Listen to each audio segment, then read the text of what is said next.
तो दोस्तों खेसारी लाल यादव की अग्निपथ मूवी ने यूपी बिहार में एकदम अलग क्रेज बना के रख दिया है। लेकिन क्या आप लोगों ने गौर किया कि खेसारी लाल यादव की सबसे फेवरेट और चहेती हीरोइन ने इस मूवी को लेकर एक शब्द भी क्यों नहीं बोला?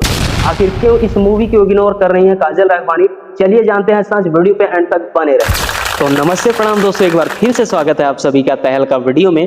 और इस वीडियो में हम लोग मेन मुद्दा पर बात करने वाले हैं।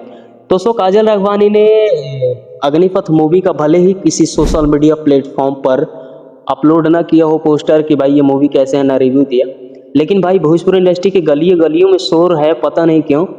लोगों का कहना है कि भाई काजल राघवानी खेसारी लाल यादव की मूवी छुप छुप कर देख रही। ये पोस्टर आप लोग देख सकते हैं, खेसारी लाल यादव के फैंस पेज पर मैंने लिया है।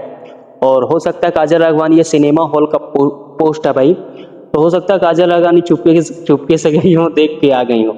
और दूसरी चीज़ है भाई, काजल राघवानी हमेशा से खेसारी लाल यादव के काम के कद्र की हैं और हमेशा करती हैं और फैन हो जाते हैं भाई। खेसारी लाल यादव का अलग ही लुक इस मूवी में देखने को मिल रहा है और काफ़ी खतरनाक टॉपिक पर यह मूवी है। खेसारी लाल यादव लाइव आकर बोले हैं कि ये मूवी बहुत ज़्यादा लोगों का सपोर्ट मिल रहा है और भाई ये मूवी बहुत ही ज़्यादा सपोर्ट मिल रहा है लोगों का। बाकी कुछ लोगों का ये भी कहना, मैं भी ये सोच रहा था कि भाई काजल राघवानी को इस मूवी में होना चाहिए। आप लोग कमेंट कीजिए, क्या आप लोग भी यही सोचते थे? और काजल खेसारी का एक अलग पर्दा नजर आया आप सभी को भोजपुरी इंडस्ट्री में, कमेंट में बताना। बाकी मिलते हैं नेक्स्ट वीडियो में नेक्स्ट अपडेट के साथ। और इसी तरह के वीडियो देखने के लिए हमारे भोजपुरी किंग चैनल को सब्सक्राइब कर देना और घंटी को ऑल पे सेलेक्ट कर लेना, ताकि हर वीडियो आप लोग सबसे पहले देख पाएं।